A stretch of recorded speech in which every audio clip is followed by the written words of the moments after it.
Hello বন্ধুরা, এটা কি বলো তো? এটা হচ্ছে একটা পাতিলেবু।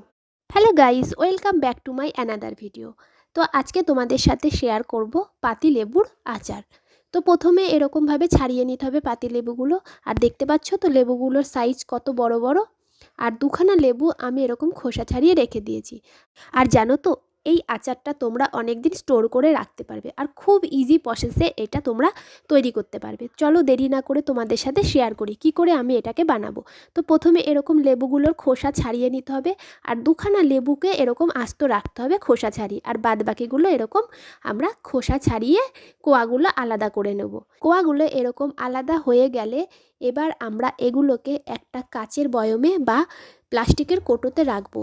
কাচের বয়মে রাখলেই বেশ ভালো, কিন্তু আমার কাছে ছিল না, তাই আমি এখানে প্লাস্টিকের একটা কৌটো জোগাড় করেছি, সেটার ভেতরে রাখবো। তো এগুলোকে দিয়ে দেবো, সাথে দেব কিছু পরিমাণ নুন আর দেবো লঙ্কা। তো এটাকে খুব সহজে তোমরা তৈরি করতে পারবে আর এটা অনেক দিন স্টোর করে খেতে পারবে। আর দেখবে টেস্টটাও খুব সুন্দর হয়। আর যারা লেবু খেতে পছন্দ করো এখন টক, হচ্ছে তো এই তোমরা এইভাবে লেবুটাকে রাখতে পারবে। কোটোর মধ্যে ভরে নিয়েছি, তার সাথে দিয়েছি নুন লঙ্কা। এবার এটাকে আমরা রোদে ছাদে নিয়ে গিয়ে রোদের মধ্যে রেখে দেবো, তাহলে নুনগুলো সব গলে যাবে আর এটা খুব টেস্টি হয়। তো নেক্সট ভিডিওতে তোমাদের দেখাবো এটা কেমন তৈরি হয়েছে। আর এই ভিডিওতে এতটুকুই আমি তোমাদের সাথে শেয়ার করি।